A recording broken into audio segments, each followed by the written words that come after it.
রাতে 100 বার করেন, কোনো যুক্তি দরকার নাই। যেহেতু আখিরাত আছে, আখিরাত কি আছে, যদি মিছা হয় তো কোনো অসুবিধা নাই, যদি সত্য হয় তো আমি বেঁচে গেলাম। যদি মিছা হয় না, যদি সত্য না, অবশ্যই সত্য।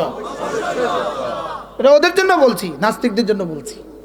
আপনি শুধু পড়তে থাকেন, আপনি শুধু বিশ্বাসের দুনিয়াকে আবাদ করতে থাকেন, বিশ্বাসের দুনিয়া আবাদ করে আপনি পড়তে থাকেন।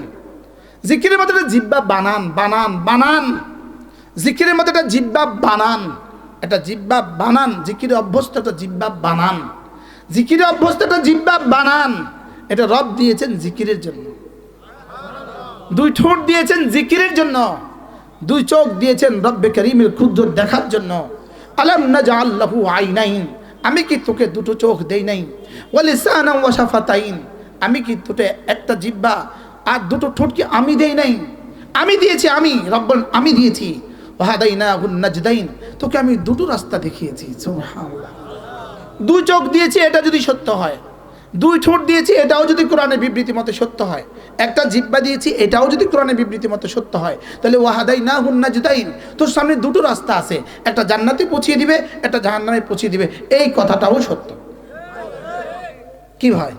আর না তুমি আগেরটা অস্বীকার করো যে না, রব আমাকে 2 ঠোঁট দেয় নাই, তুমি আগে এটা বলে দাও যে আমাকে রব 2 ঠোঁট দেয় নাই, তো তোমাকে মানুষ পাগল বলবে, তুমি সারিয়ে গেছো। 2 ঠোঁট দিছে, এটা যদি তোমাকে স্বীকার করতেই হয়, একটা জিহ্বা দিছে, এটা যদি তোমাকে স্বীকার করতে হয়, তাহলে রাস্তাও আছে 2টা, জান্নাতের রাস্তা, জাহান্নামের রাস্তা। বলেন, জান্নাতের রাস্তা, জাহান্নামের রাস্তা। এবার তুমি কোনটা এখতিয়ার করবা? তুমি বলো, আমি কোনটা এখতিয়ার করব? জান্নাতের রাস্তা। বলেন কোনটা? জান্নাতের রাস্তা এখতিয়ার করব।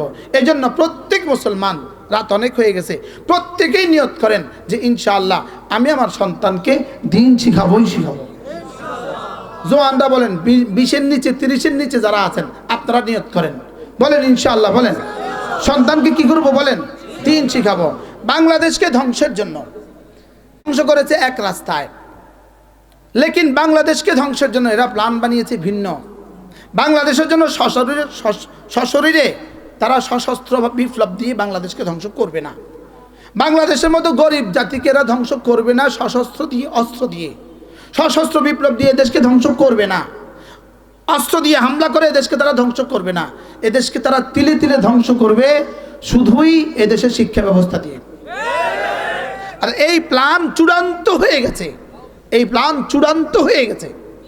এই প্ল্যানেরই অংশ আমাদের গত 57 বছরের যত শিক্ষা কমিশন ছিল, এই সব এই প্ল্যানেরই অংশ। এই প্ল্যানের এই চূড়ান্ত কমিশন এখন চলতেছে।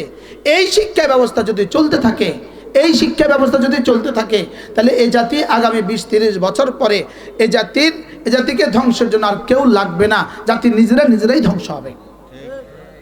আচ্ছা, এখন যে শিক্ষা ব্যবস্থা আছে, এই শিক্ষা ব্যবস্থা থেকে বলুন তো দেখি, এই সেকুলার শিক্ষা ব্যবস্থা, এই প্রাইমারি, এই হাই স্কুল, এই কলেজ, ইউনিভার্সিটি থেকে একটা যুবক মুসলমান হয়ে কিভাবে জীবনযাপন করবে? সবাই বলেন, কোনোভাবেই তো পারবে না। কিভাবে পারবে? যেখানে আল্লাহ শব্দ নাই, রসুল শব্দ নাই, ইসলাম শব্দ নাই, সেখানে এই শিক্ষা ব্যবস্থা থেকে এই জাতি বাঁচবে কিভাবে? অতএব আমাদের একটা দাবি, আমাদের একটা আহ্বান, আমাদের একটা আন্দোলন, আমাদের একটা তাহরিক, এটা আমাদের জীবনের স্বপ্ন। এই জাতির প্রতিটা শ্রেণীকে, প্রত্যেকটা সেক্টরকে আমরা ইসলামী শিক্ষার আওতায় আনবো ইনশাআল্লাহ। বলেন ইনশাআল্লাহ। কিভাবে সম্ভব?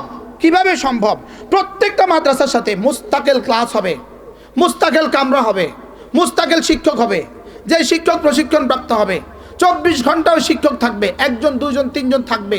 এই জাতির প্রত্যেকটা শ্রেণী, প্রাইমারি স্কুলের বাচ্চা, হাই স্কুলের বাচ্চা, কলেজের বাচ্চা, ইউনিভার্সিটির ছেলেরা, এরপরে এই জাতির রিক্সাওয়ালারা, এই জাতির ঠেলাওয়ালারা, এই জাতির শ্রমিকরা, এই জাতির কুলি, এই জাতির মুচি, যে যখন টাইম দেয় তখন সে ওই দিনিয়াতের ওখানে ভর্তি হয়ে 5 মিনিট 10 মিনিট করে টাইম দেব। হযরত মাওলানা আব্দুল মালিক হাফিজাহুল্লাহ এই আন্দোলন তুলছেন, এই তাহরিক তুলছেন, আলহামদুলিল্লাহ বলেন। দারুল দেওবন্দ থেকে এই তাহরিক তোলা হয়ে গেছে। দারুল দেওবন্দের মুহতামিম সাহেব সারা পৃথিবীর মুহতামিমিনদেরকে, বাংলাদেশ, পাকিস্তান, ইন্ডিয়া, সারা পৃথিবীর মুহতামিমিনদেরকে দারুল দেওবন্দের মুহতামিম সাহেব চিঠি লিখছে, পয়গাম পাঠিয়েছে, প্রত্যেকটা মাদ্রাসার সাথে তালিম উদ্দিন চালু করো, একটা শাখা চালু করো, যে সমাজের প্রত্যেকটা শ্রেণীর মানুষ যেন ওখানে এসে দিন শিখতে পারে। কেমন হবে এই পরিকল্পনা বলেন? ভালো হবে না? হবে না?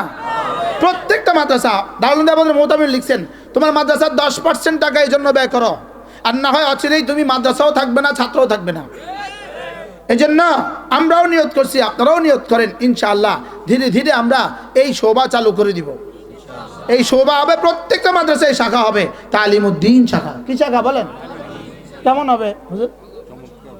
কেমন হবে? আলহামদুলিল্লাহ অনেক জায়গা চালু হয়ে গেছে। আলহামদুলিল্লাহ আমিও আমার কুমিল্লা চালু করব। এই জন্য ট্রেনিং লাগবে, শিক্ষক ট্রেনিং লাগবে। একজন দুজন শিক্ষক যা ট্রেনিং করে চলে আসবে, ও বুঝবে। সিলেবাস আছে, আব্দুল মালিক সাহেব হুজুর সিলেবাস বানিয়েছেন আলহামদুলিল্লাহ। 1 মাসে গদ্দুর পড়াবে, 1 বছরে গদ্দুর পড়াবে, 3 বছরে গদ্দুর পড়াবে, সিলেবাস বানিয়েছে। ওই সিলেবাসের আলোকে ইনশাআল্লাহ এই তালিমউদ্দিন চালু হবে ইনশাআল্লাহ। আপনাদের জন্য কি সংবাদ? এটা সুসংবাদ কিনা বলেন? প্রাইমারি স্কুলের বাচ্চারা অবশ্যই ওরা প্রাইমারিতে যাবে, তো প্রাইমারি স্কুলের বাচ্চারা রোজানা 30 মিনিট করে দিবে, কেমন হবে? হাই স্কুলের বাচ্চারা 30 মিনিট করে দিবে, যার যখন সুযোগ হয় তখন সে দিবে। তালিমউদ্দিন চালু হবে ইনশাআল্লাহ। আপনারাও এখানেও ফিকির করে ফেলেন ইনশাআল্লাহ। হ্যাঁ, হযরত মাওলানা সালমান আছে ঢাকা, তাকে একসময় নিয়ে আসবেন, আইসা এই কথাগুলো শুনবেন যে বর্তমান পৃথিবীতে তালিমউদ্দিন দ্বারা কি হচ্ছে, আর দিন থেকে বঞ্চিত হওয়ার কারণে কি হয়ে গেছে। সুদান আমাদের হাতছাড়া হয়ে গেছে কেন? শুধুই তালিমি ব্যবস্থা দিয়ে সুদানকে ধ্বংস করছে। পূর্ব তৈমুর ধ্বংস হয়েছে কি দিয়া? শুধুই তালিম দিয়া। এই শিক্ষা ব্যবস্থা দিয়ে পূর্ব তৈমুরকে ধ্বংস করছে। ইন্দোনেশিয়ার মান্দানাও আমাদের থেকে আলোক করছে কি দিয়া? শুধু তালিম দিয়ে আলোক করছে। আমাদের পার্বত্য চট্টগ্রাম আলোক হওয়ার পথে শুধু এই শিক্ষা ব্যবস্থা দিয়ে। শুধু কি দিয়া বলেন? এই বার্মাকে ধ্বংস করছে কি দিয়া? শুধুই শিক্ষা ব্যবস্থা দিয়া। শেষ আমাদের জন্য শেষ কলঙ্কের যে অধ্যায় ছিল, সেটা ছিল বিগত এই ফ্যাসিস্ট সরকারের শেষ শিক্ষামন্ত্রী, ফ্যাসিস্ট সরকারের শেষ শিক্ষামন্ত্রী, সে সর্বোচ্চ নেতা ছিল। তাহলে আল্লাহ তো এখান থেকে আমাদেরকে উদ্ধার করে নিয়ে আসছে।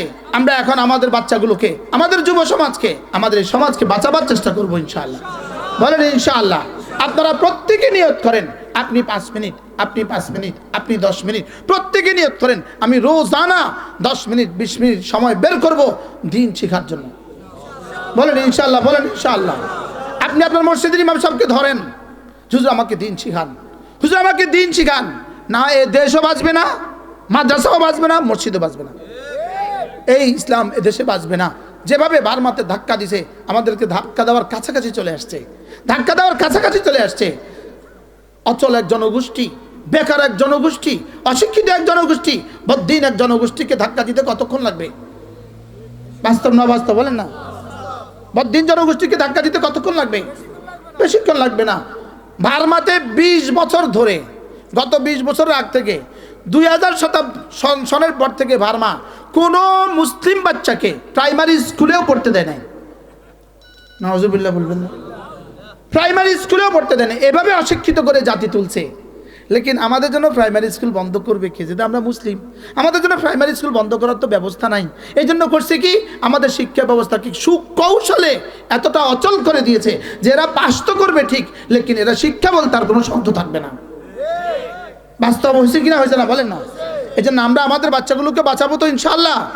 আমরা আমাদের বাচ্চাগুলোকে বাঁচাবার চেষ্টা করেন প্রত্যেকেই। আমি তো বলি যে আমাদের গ্রামের প্রাইমারি স্কুল থেকে, আমাদের গ্রাম লুদুয়া, এই লুদ্দা হলো আমাদের গ্রাম, এখানে প্রাইমারি স্কুল। আমাদের গ্রামের প্রাইমারি স্কুল থেকে বলেন গত 50 বছরের ডিসি কয়জন হয়েছে? আমার জানা নাই। সচিব কয়জন হয়েছে? মেজর কয়জন হয়েছে? মেজর জেনারেল কয়জন হয়েছে? বিসিএস ক্যাডার কয়জন হয়েছে? আমার জানা নাই।